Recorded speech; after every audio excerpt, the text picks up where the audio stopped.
لأزيدنكم ولئن كفرتم إن عذابي لشديد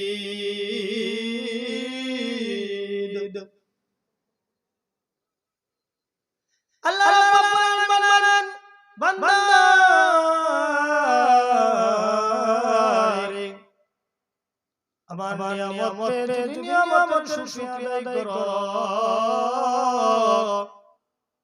আমি আল্লাহ পাক তোমার নিয়ামতকে আরো বাড়িয়ে দেব ওয়ালাইন কাফারতুম যদি আমার নিয়ামতের অশুকরিয়া আদায় করো আমি তোমার কাছ থেকে নিয়ামত ছিনিয়ে নিব শুধু তাই নয় ইন্না আযাবি লাশাদীদ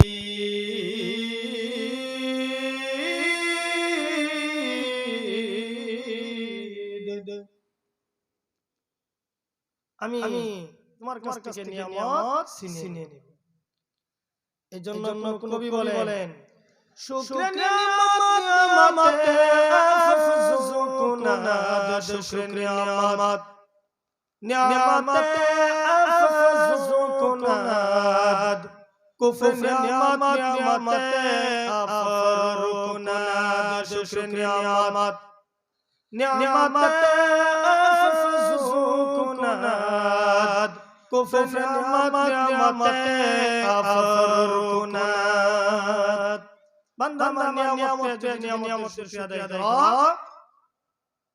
আমি আল্লাহ তোমার নিয়ামতকে আরো বাড়িয়ে দেব অশুকরিয়া আদায় করলে আমি আল্লাহ পাক তোমার কাছ থেকে নিয়ামত ছিনিয়ে নেব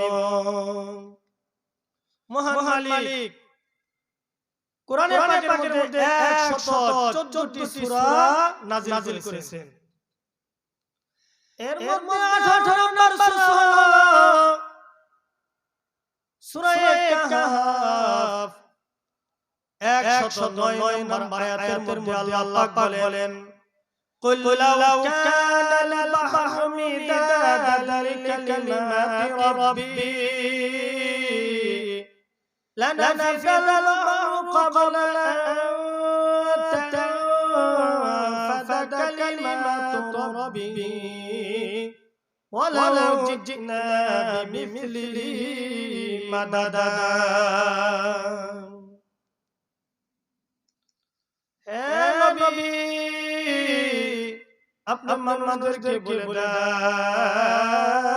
দেন সারা পৃথিবীর পানি যদি কালি হয়ে যায় পৃথিবীর যত বৃক্ষরাজি আছে যদি কলম হয়ে যায় মানুষ এবং জিন যদি তারা আল্লাহ পাকের নিয়ামতগুলো লিখতে থাকে কালিগুলো শেষ হয়ে যাবে কলম শেষ হয়ে যাবে এরপর আরো যত সাহায্যকারী আছে আবার যদি পুনরায় না হয়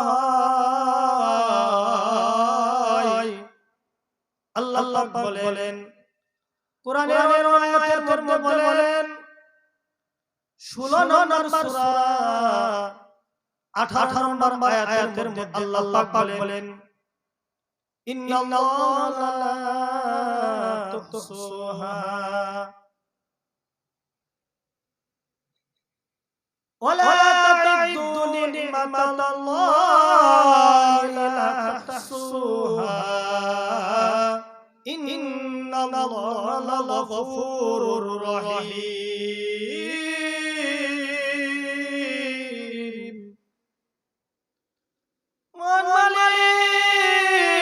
বলেন হে দুনিয়ার মানুষ যদি তোমরা আমার নিয়ামতগুলো গণনা করতে থাকো লা তুহসুহা গণনা করে শেষ করতে পারবে না বলে সুবহানাল্লাহ ইন্নাল্লাহা লাগফুরুর রহিম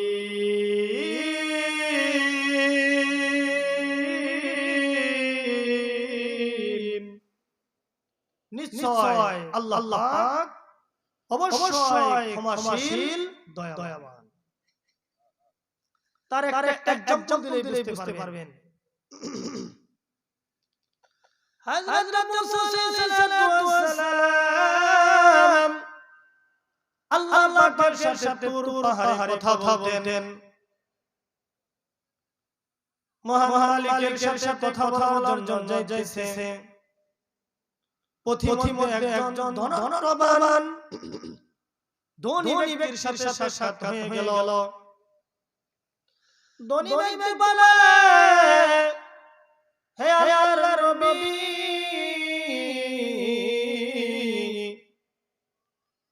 আল্লাহর সাথে যখন তুমি কথা বলবে, মালিকের দরবারে একটা ফরিয়াদ জানাইবে, আমার ধন সম্পদ এত বেশি বাড়তেছে, আমার ধন সম্পদ যেন কমে যায়। আল্লাহু আকবার। আমরা কি বলি? ধন সম্পদ যেন আমাদের বাড়ে। কি বলেন? হ্যাঁ, কথা কি বোঝা যায়? কথা বলেন, আমার সাথে কথা না বলে আওয়াজ উঠবো না। আমরা বলি আমাদের ধন সম্পদ দাও, আর এই লোক বলছে মুসা আলাইহিস সালামকে আল্লাহর সাথে যখন পাহাড়ে কথা বলার জন্য যাবে, তখন আমার ধন সম্পদ যেন কমে। কিভাবে কমবে? এই কৌশলটা একটু জানা আসবে। হযরত মুসা আলাইহিস সালাম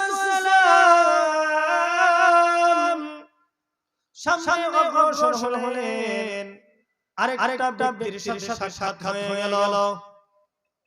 লোকটা পরনে কিছুই ছিল না, শুধু তার লজ্জাস্থান ঢাকার মতো কাপড় দিয়ে এরকম ভাবে পাতা দিয়ে লজ্জাস্থান ঢাকছে।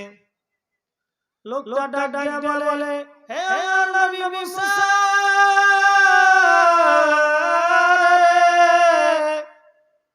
আমার অবস্থা দেখো, অবস্থা লজ্জাস্থান ঢাকার মতো তোমার কাপড় নাই। তুমি যখন তুর পাহাড়ে আল্লাহর সাথে কথা বলবে, আমার আল্লাহ পাক যেন আমার ধন সম্পদ বাড়িয়ে দেয়, একটু দোয়া করো কিভাবে বাড়াবে, কৌশলটা একটু জানা।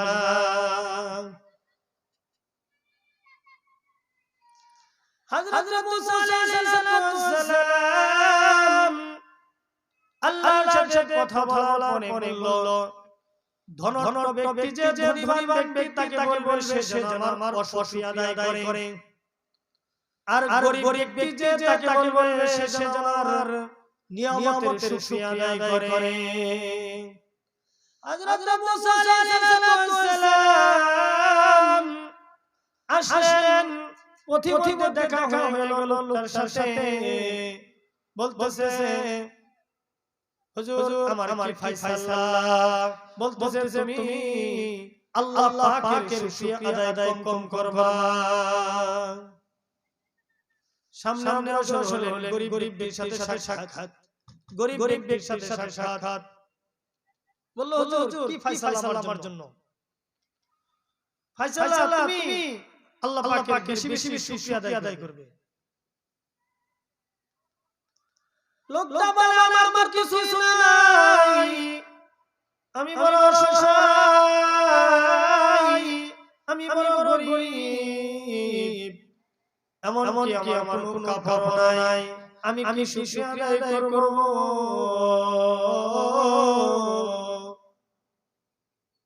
আমি কি শুকরিয়া আদায় করব? আমার কিছুই নাই। সম্মানিত হাজিরিন, লোকটা অশুকরিয়া আদায় করলো। আল্লাহ পাক বাতাসকে আদেশ করলেন, বাতাসে পাতা দিয়ে যে লজ্জাস্থানটা আটকাইছিল ওটাও বাতাসে উড়িয়ে নিয়ে যায়, কারণ অশুকরিয়া আদায় করছে। আর ধনী ব্যক্তি চিন্তা করছে, আমি আল্লাহ পাকের শুকরিয়া আদায় করব না, যে আল্লাহ পাক আমাকে বানাইছে। হ্যাঁ, লোকটার শুকরিয়া আদায় করতে আরম্ভ করলো। আল্লাহ পাক আস্তে আস্তে তার যে ছাগলগুলো ছিল আর এরকম ভাবে বাচ্চাগুলো দুনিয়ার মধ্যে আসতে লাগলো, উঠছিল আর ডবল আসতে লাগলো। জোরে বলে সুবহানাল্লাহ, আর জোরে বলে সুবহানাল্লাহ, আল্লাহু আকবার। লা ইলাহা ইল্লাল্লাহ লা ইলাহা ইল্লাল্লাহ লা ইলাহা একটু মুহাম্মদের সাথে বলেন লা ইলাহা লা ইলাহা ইল্লাল্লাহ লা ইলাহা ইল্লাল্লাহ মুহাম্মাদুর রাসূলুল্লাহ সাল্লাল্লাহু আলাইহি ওয়াসাল্লাম। শুকরিয়া আদায় করেছে হযরত আইয়ুব আলাইহিস সালাম। এক জব দিলে বুঝতে পারবেন হযরত আইয়ুব আলাইহিস সালাম আপনারা সকলেই জানেন মহান মালিকের পক্ষ থেকে বিশাল বড় একটা পরীক্ষা ছিল। হযরত আইয়ুব আলাইহিস সালাম সারা শরীরের মধ্যে এরকম অসুস্থ হয়ে যায়, শুধু তাই নয় তার শরীরের মধ্যে পচে গলে যায় মাংসগুলো, এমনকি গন্ধ ছড়িয়ে যায়। হযরত আইয়ুব আলাইহিস সালাম একটা মুহূর্তের জন্য অসুস্থ আদায় করে নাই। আইয়ুব আলাইহিস সালাম বলছেন, মালিক তুমি যে অবস্থায় রাখো আমি বড় শান্তিতে আছি, সুখে আছি। মালিক তুমি ছাড়া আমার কোনো মালিক নাই। আইয়ুব আলাইহিস সালামকে তার বাড়ি থেকে তাড়িয়ে দেওয়া হয়, সমাজের লোক তাকে তাড়িয়ে দেওয়া হয়, শরীর গন্ধ বের হয়ে যায়। সম্মানিত হাজিরিন, হযরত আইয়ুব আলাইহিস সালাম তার শুকরিয়া আদায় করতে থাকে। একবারে শেষ পর্যায়ে যখন চলে যায় আইয়ুব আলাইহিস সালাম বলতে থাকে, মালিক সন্তান সালাম, বিবি সালাম, ঘর সালাম, সব কিছু ছেড়ে দিলাম মালিক। তুমি বড় অসহায়, তুমি ছাড়া আমার আর কেউ নাই। আল্লাহ রাব্বুল আলামিন জিবরাইল আলাইহিস সালামকে বলে, ও জিবরাইল আমার আইয়ুব পরীক্ষায় উত্তীর্ণ হয়েছে। আইয়ুব আলাইহিস সালাম পরীক্ষায় উত্তীর্ণ হয়েছে। আল্লাহ রাব্বুল আলামিন ডাক বলে, আইয়ুব তোমার বাম পাশে দেখো ঠান্ডা পানি, ডান পাশে দেখো গরম পানি। আগে গরম পানি গোসল করো, এরপরে ডান পানি ডান পাশের ঠান্ডা পানি গোসল করো। হযরত আইয়ুব আলাইহিস সালাম গরম পানি গোসল করার পরে ঠান্ডা পানি যখন গোসল করেছে, মহান মালিকের দয়ায় হযরত আইয়ুব আলাইহিস সালাম যুবকের আকৃতি ধারণ করেছে। জোরে বলে সুবহানাল্লাহ, আর জোরে বলে সুবহানাল্লাহ। হযরত আইয়ুব আলাইহিস সালাম ঈমানি পরীক্ষায় উত্তীর্ণ হয়েছে। শুকরিয়া আদায় করছে আল্লাহ পাকের। আর কোরআনের পাকের মধ্যে আল্লাহ পাকের যত নিয়ামত আছে, কোন নিয়ামত ছোট বড় আল্লাহ পাক বলে নাই। সমস্ত নিয়ামতই দামি, কিন্তু মুফাসসির ইকরাম দুইটা নিয়ামত সবচেয়ে উল্লেখযোগ্য বলেছে মানুষের জন্য। দুইটা নিয়ামত। কয়টা নিয়ামত ভাই? বলবেন আমার সাথে সাথে কথা বলতে হবে। কয়টা নিয়ামত? দুইটা নিয়ামত। এক নম্বর নিয়ামত, হে নবী আপনি মানুষদেরকে বলে দেন মানুষের জন্য বড় দুইটা নিয়ামত সবচেয়ে বড়। একটা নিয়ামত হলো মানুষের ঈমান। একটা নিয়ামত ঈমান। ঈমান মানে কি? ঈমান মানে কি? আল্লাহর প্রতি বিশ্বাস, আল্লাহকে বিশ্বাস করা, আল্লাহ পাকের বিধানগুলো বিশ্বাস করা, এর নাম হলো ঈমান। এই ঈমান হলো মানুষের জন্য সবচেয়ে বড় নিয়ামত। সুন্দর করে বুঝবেন, যার ঈমান নাই তার কিছুই নাই। যেমন এক সংখ্যা কত? এক। আপনারা কথা জানা না? কথা বলে না, কথা না বলে হবে না। এক সংখ্যা এক। এই এক সংখ্যা যদি না থাকে, বাংলাদেশ পড়া শেষ, বিদেশ পড়া শেষ। এক সংখ্যা বাদ দিয়ে যদি খালি শূন্য দিতেই থাকে, কোনো দাম আছে? কোনো দাম নাই। কিন্তু এক লিখলো, এরপরে শূন্য দিল। এখন যত শূন্য দিবে তত সংখ্যা কি হবে? বার। মাশাআল্লাহ, বুঝছেন? হ্যাঁ, সেম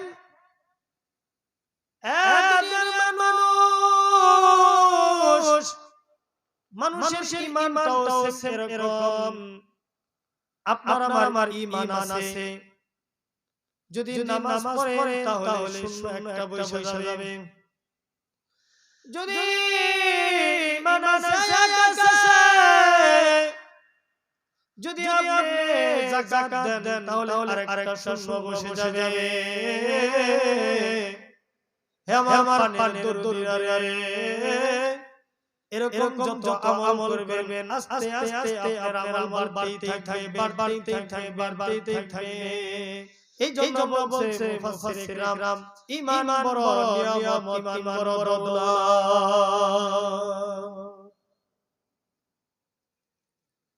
এই ঈমানটাকে বাঁচানোর জন্য, ঈমানটাকে আপনারা আনার জন্য মেহনত, চেষ্টা, মুজাহাদা করতে হবে। ঈমানটা আমি বললাম আল্লাহর উপর মানে নিছি। আল্লাহ বলে তোমাকে ছাড় দেওয়া হবে না, পরীক্ষা নেওয়া হবে। কি নেওয়া হবে ভাই? পরীক্ষা দ্বারা বোঝা যাবে তুমি ঈমানদার না ঈমানদার না। কেমন পরীক্ষা দেখেন? হতে পারে আপনার আমার জানও চলে যেতে পারে। ঈমানি পরীক্ষা দিতে গিয়ে আপনার আমার সম্পদ, বিবি বাচ্চা, ছেলে সন্তান সব যেতে পারে। রাজি আছেন নাকি ছাড়তে? হ্যাঁ, কেরা রাজি আছেন? ঈমানের পরীক্ষা আল্লাহ না করুক, যদি সামনে হয় তাহলে আমরা দুনিয়া কেন সব ছাড়তে রাজি আছি ঈমানের পরীক্ষা। ঠিক আছে ভাই? আল্লাহু আকবার। ঈমানি পরীক্ষা কেমন হয়? কিছু এক্সাম্পল দিলেই বুঝবেন। হযরতে সুমাইয়া রাদিয়াল্লাহু তাআলা আনহা ছিল মক্কার মধ্যে যখন কালিমা গ্রহণ করে, কালিমা পড়ার মহিলা কেমন ইমানদার দেখেন একটু চিন্তা করেন, আমার দিকে তাকান। হযরতে সুমাইয়া রাদিয়াল্লাহু তাআলা আনহা ডাক দেওয়া হয়, কাফেররা ডাকে, ও সুমাইয়া, তুমি আল্লাহর প্রতি ঈমান তোমার ছাড়তে হবে। আল্লাহর প্রতি ঈমান ছাড়তে হবে। মহিলারা আছে না? হ্যাঁ, মা বোনেরা সুন্দর করে শুনেন। দেখেন, মা বোনেরা যদি ঈমানদার হয়ে যায় তাহলে ঘরটা ঈমানদারে পরিণত হয়ে যাবে। মা বোনটা যদি ভেজাল থাকে তাহলে ঘর কোনো শান্তি হবে না। এজন্য হযরত সুমাইয়া রাদিয়াল্লাহু তাআলা আনহা কে ধরে যাওয়া হয় মক্কার মধ্যে। বলে ওরে সুমাইয়া, আল্লাহর প্রতি যে ঈমান আনছো ওই ঈমানটাকে তোমার ছাড়তে হবে। না হলে তোমার জন্য সামনে কঠিন অবস্থা। হযরত সুমাইয়া বলে আমার জান যেতে পারে, একবার নয় দুইবার নয়, যদি মহান মালিক আমাকে 100বার যদি দুনিয়ার মধ্যে পাঠায় আর 100বার যদি ঈমানের জন্য আল্লাহর জন্য জান দিতে হয়, আমি সুমাইয়া রাদিয়াল্লাহু তাআলা আনহা প্রস্তুত আছি। জোরে বলে সুবহানাল্লাহ। আর যত হবে সুবহানাল্লাহ। সম্মানিত হাজিরিন, হযরত সুমাইয়া রাদিয়াল্লাহু তাআলা আনহাকে দুইটা হাত বাঁধা হয়, দুইটা পা বাঁধা হয়, বলতেছে সুমাইয়া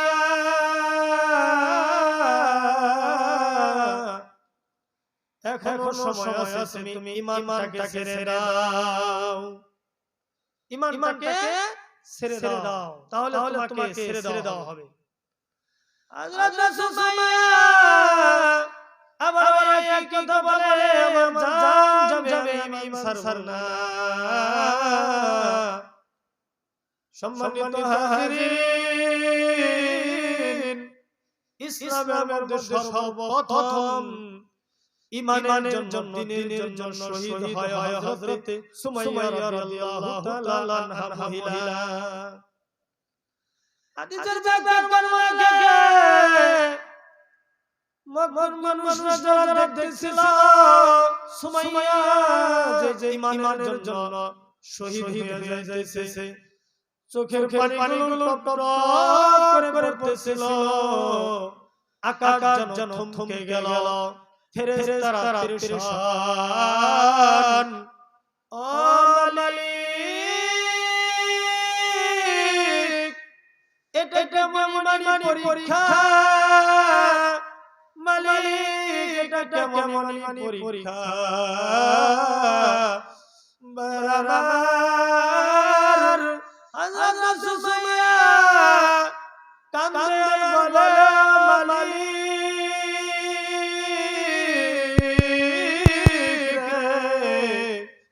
তোমার প্রতি ঈমানের কারণে আজকে আমার শহীদ হয়েছে। সম্মানিত হাজিরিন, হযরত সুমাইয়াকে যখন দুই হাতটা দে, দুপাটা দে, তালওয়ার খানের মধ্যে তীরটা নিক্ষেপ করেছে, আমার আল্লাহ রাব্বুল আলামিন আজরাইলকে ডাক বলে ও আজরাইল, সুমাইয়ার লজ্জাস্থানের মধ্যে তীরটা লাগার আগেই সুমাইয়ার রূহটা বের করে ফেলাও যেন কষ্ট না পায়। জোরে বলেন আল্লাহু আকবার, লিল্লাহি তাকবীর। সম্মানিত হাজিরিন, হযরত সুমাইয়া রাদিয়াল্লাহু তাআলা আনহা দ্বীনের জন্য ঈমানকে বাঁচানোর জন্য সর্বপ্রথম এমন হৃদয় বিদারকভাবে শহীদ হয়ে যায়। কাফেররা লজ্জাস্থানের মধ্যে তীর মেরে শহীদ করে দেয়, এরপর ঈমান থেকে পিছপা হয়। আল্লাহু আকবার। আল্লাহ পাক ঈমান তো যদি আপনারা ঈমানকে মজবুত করতে পারি, আপনারা আমার জন্য এত সৌভাগ্য যে দুনিয়া থেকে যে কথাগুলো বলবেন আল্লাহ পাক আসমান থেকে ওটা ফায়সালা করে দিবেন। জোরে বলেন সুবহানাল্লাহ। তেমনি আরেকটা ঈমানের এক্সাম্পল দিতেছি। আল্লাহর রাসূলের মসজিদ নামাজ পড়ায় রাসূল কারীম সাল্লাল্লাহু আলাইহি ওয়াসাল্লাম, আল্লাহর রাসূল সাল্লাল্লাহু আলাইহি ওয়াসাল্লাম নামাজ পড়ায়। আযান দেয় কে? হযরতে কে বলতে পারেন? বেলাল রাদিয়াল্লাহু তাআলা আনহু, বেলাল হাবশী রাদিয়াল্লাহু তাআলা আনহু। চেহারা অত্যন্ত কালো, ঠোঁট মোটা, কিন্তু যখন আশহাদু বলে এই শিনটা উচ্চারণ করতে পারে না। হ্যাঁ, আশহাদু যখন বলে তখন এই শিনটা উচ্চারণ করতে পারে না, বলে আসহাদু। এখন ওই জায়গার যত লোকগুলো আছে তারা বলে হুজুর মুয়াজ্জিনটা পাল্টিয়ে দেন, মুয়াজ্জিনটা পাল্টিয়ে দেন। সবাই পরামর্শক্রমে বলল। নবী করিম সাল্লাল্লাহু আলাইহি ওয়াসাল্লাম ইশারার নামাজের পরে বিলালকে ডাক দিল, বিলাল তোমাকে আমি খুব ভালোবাসি, তোমাকে আমি খুব ভালোবাসি,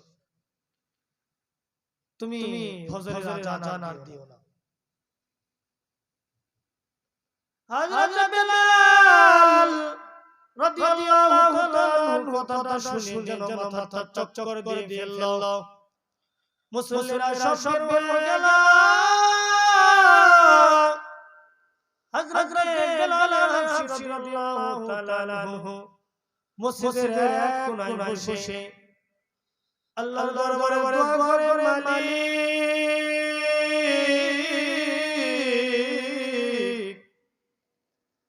আমি শুদ্ধ করে সিনের উচ্চারণ করতে পারি না, কারণ তুমি ভালো করে জানো।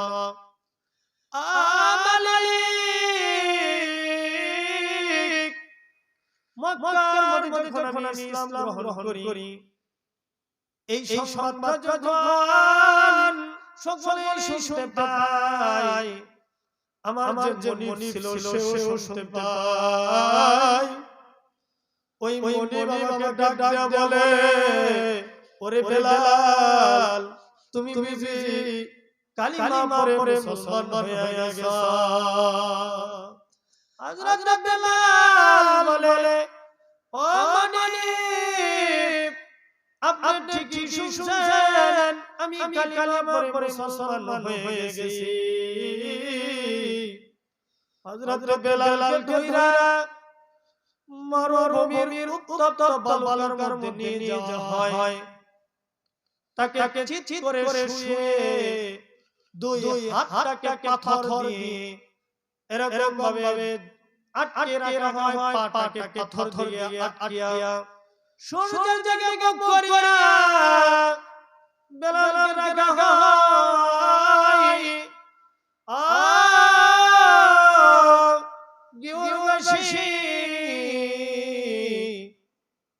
কেমন পরীক্ষা দেখুন। হযরত বিলাল রাদিয়াল্লাহু তাআলা আনহু কে জিহ্বাটা টান দিয়ে বের করা হয়। জিহ্বাটা যখন টান দিয়ে বের হয়, হযরত বিলাল বলতে থাকে, আহাদ আল্লাহ এক, আমি আল্লাহর পরিমাণ এনেছি। এই কথা যখন বলতে দেরি আর তার জিহ্বার মধ্যে গরম পেরেক ঢুকিয়া দেয়। আল্লাহু আকবার। গরম জিহ্বাটা টান দিয়া গরম পেরেক ঢুকিয়ে দেওয়া হয়। হযরত বিলাল চোখের পানি ফেলে, ও মালিক রে, আমাকে যদি সারা শরীর যদি ছিদ্র করা হয়, আর ইমাম থেকে যদি সরতে বলা হয়, আমার সারা শরীর যদি ছিদ্র করে দেয়, আমার কিছু আসে যায় না, আমি ইমাম ছাড়ব না, আমি ইমান ছাড়ব না। সম্মানিত হাজিরিন, হযরত বিলাল রাদিয়াল্লাহু তাআলা আনহু কে আল্লাহ পাক আযান আল্লাহর রাসূল আযান যখন বলেন, আযানটা বন্ধ হয়ে যায়। আযানটা যখন বন্ধ হয়ে যায়, বিলাল কাঁদতেছে, মালিক তোমার দিনের জন্য আজকে আমি এই অবস্থা, ও মালিক তোমার পরিমাণের কারণে এই অবস্থা, আমার ঈমান না থাকা ঈমান আনার কারণে আমাকে জিহ্বাটাকে করে দিয়েছে এইজন্য আমার আযানটা শুদ্ধ হয় না অনেক বড় লম্বা ঘটনা হযরত বেলাল রাদিয়াল্লাহু তাআলা মসজিদের কোনায় বসেছে আস্তে আস্তে দিন রাত শেষ হয়ে যায় ফজরের আযানের সময় হয়ে যায় হযরতে বেলাল রাদিয়াল্লাহু তাআলা পরিবর্তনে অন্য একজন মুয়াজ্জিন আযান দেয় সুন্দর সুরে কঠিন সুরে মধুর সুরে যখন আযান দেয় আযান দেওয়া শেষ হয়ে যায় কিন্তু সূর্য আর ওঠে না আস্তে আস্তে সময় গড়ায় বেলাল রাদিয়াল্লাহু তাআলা কাঁদছে আল্লাহর দরবারে কাঁদছে মালিক আমি আযান দিতে পারলাম মনে ব্যথা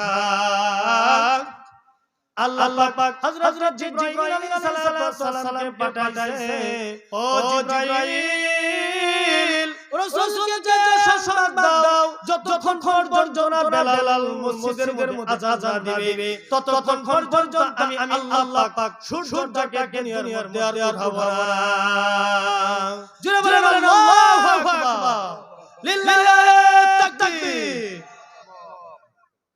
এজন্য ভাইয়ার সম্মানিত হাজিরিন বেলালের মতো আপনার আমার ঈমানকে মজবুত করতে হবে সুমাইয়া রাদিয়াল্লাহু তাআলার মতো ঈমানকে মজবুত করতে হবে হযরত ইব্রাহিম খলিল আলাইহিস সালামের মতো ঈমানকে মজবুত করতে হবে হযরত আইয়ুব আলাইহিস সালামের মতো ঈমানকে মজবুত করতে হবে মহান মালিক আমাদের সকলকে এই কথার উপর আমল করার জন্য তৌফিক দান করুক সাথে সাথে ঈমান পাকা পুক্ত এবং মজবুত করে আপনাকে আমাকে আল্লাহ পাক যেন দুনিয়া থেকে উঠিয়ে নেয় সকলে বলে আমিন আসসালামু আলাইকুম ওয়া রাহমাতুল্লাহি ওয়া বারাকাতুহু আলহামদুলিল্লাহ কবি বললাম আল্লাহ কথা ছিলাম এরপর কাজ শুরু করবেন আজকের